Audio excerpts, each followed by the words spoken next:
আসসালামু আলাইকুম বন্ধুরা, আপনারা সবাই কেমন আছেন? আজকে আপনাদেরকে নিয়ে আসলাম চকের বিল থেকে কিভাবে সরাসরি পানির সেচে মাছ ধরতে হয় তা দেখানোর জন্য। এখানে চারিপাশে অনেক প্রাকৃতিক সৌন্দর্য ভরপুর। এরই মাঝখান থেকে আমরা একটা ডুবা বেছে নিব মাছ মারার জন্য।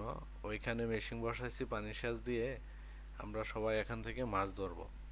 তা আপনারা সাথে থাকেন এবং দেখতে থাকেন আমাদের প্রাকৃতিক গ্রামের দৃশ্য, কিভাবে নদী নালা খাল বিল সেচ দিয়ে মাছ ধরতে হয়। এবং পাশে থাকবেন, লাইক কমেন্ট শেয়ার করবেন, সাথে সাবস্ক্রাইব করতে ভুলবেন না। আর আপনাদেরকে প্রত্যেকটা ভিডিওতে মজাদার কিছু বিষয় উপস্থাপন করব, যা দেখে আপনারা আনন্দ উপভোগ করতে পারেন।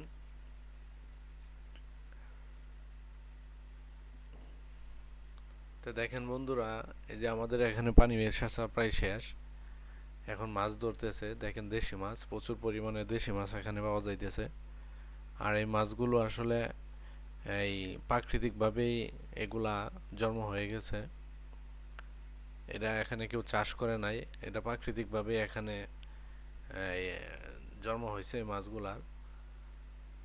আর এগুলো সম্পূর্ণ দেশি মাছ, বোয়াল, তারপরে টাকি, আরও আদার্স অন্যান্য মাছগুলোও আছে। তাই আপনারা বন্ধুরা সাথেই থাকেন এবং দেখতে থাকেন যে প্রাকৃতিক উপায়ে কীভাবে ওই গ্রামের খাল নদী নালা বিল থেকে মাছ ধরে।